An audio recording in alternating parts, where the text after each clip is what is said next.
កូនជ្រូកបែបហ្នឹងយកទៅបដោះធ្វើមេជ្រូកដើម្បីចាំយកកូនបងប្អូននឹងទទួលបានផលប្រយោជន៍ច្រើនទី1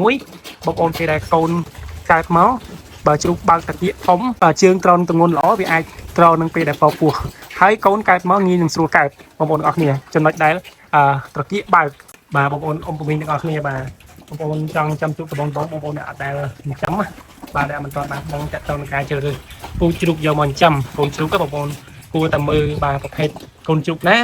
បាទដែលមានដងខ្លួនវែងបាទដងខ្លួនវែងហើយរោមមានច្រើនហើយដៃជើងរបស់វាគឺល្អបាទចងទម្ងន់ដងខ្លួនវាបានណាបងប្អូនទាំងអស់គ្នាហើយទឹកបើក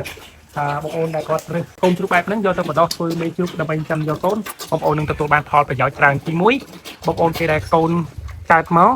បើជ្រូកបើកតាគៀកធំហើយកូនកើតមកងាយនឹងស្រួលកើតបងប្អូនទាំងអស់គ្នាចំណុចដែលតាគៀកបើកហើយចំណុចនឹងដងខ្លួនវែងបាទពូជល្អបើសិនជាកូនកើតមកភាគច្រើនល្អបាទគឺកូនដែលបាទធំធាត់ដៃជើងវែងត្រង់ទម្ងន់ដូចតែមេវាដែរប៉ុន្តែអានេះក៏តាក់ទងទៅនឹងពី spam ឬក៏មកពីសែនបាដែរអានេះវាអាស្រ័យលើការប្រកាសដែរមិនថាតើមេល្អហើយគឺកូនមកល្អទាំងអស់ទេបើសិនជាយើងជ្រើសរើសបាយកមកដាក់ spam យកមកដាក់មិនថាប្រកាសបបនិមិត្តឬក៏យកបាមកជន់ផ្ទាល់ទេបើបាអត់ល្អកូនក៏មិនប្រកាសថាល្អដែរអានេះវាដោយតាមនឹងដែរនេះគឺជាចំណុចទូចមួយចំនួនដែលខ្ញុំបាទ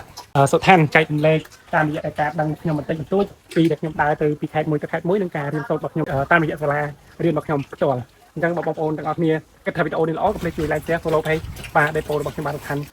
ផងបាទអរគុណច្រើនបងប្អូនទាំងអស់គ្នាបើខ្ញុំនិយាយពីពេចលើនោះគាត់គាត់ប្រការណាមួយក៏បងប្អូនបាទខាងតៃនឹង20ទោសនឹងបងប្អូនមានចំណុចល្អជាច្រើនដែលបងប្អូនចង់ចែករំលែកអាច comment នៅក្នុងវីដេអូនឹងបានគ្រប់អរគុណចាស់បងប្អូនអ៊ំពូមីងទាំងអស់គ្នាបាទ